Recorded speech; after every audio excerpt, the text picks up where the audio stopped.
ఏదైనా సాధించాలంటే మొదటి అడుగు వేయి. వేచి ఉంటే సమయం గడుస్తుంది, కదిలితే మార్పు వస్తుంది. నిన్నటి నువ్వు కన్నా ఈరోజు మెరుగై ఉండి చూడి. ప్రతిరోజు నీతోనే పోటీ. విజయం దొరుకుతుంది, కానీ దానికి తగిన విలువ చెల్లించాలి.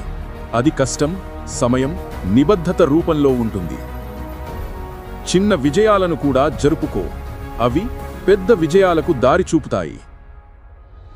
ఓటమి నీ మార్గం కాదు, ఒక మలుపు మాత్రమే. ఆ మలుపు తర్వాతే గమ్యం ఉంటుంది.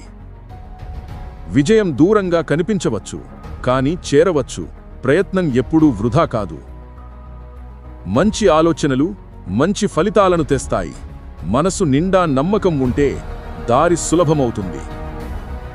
కష్టకాలం నీకు కఠిన ఉపాధ్యాయుడు, కానీ అది నీలోని వీరుడిని వెలికితీయ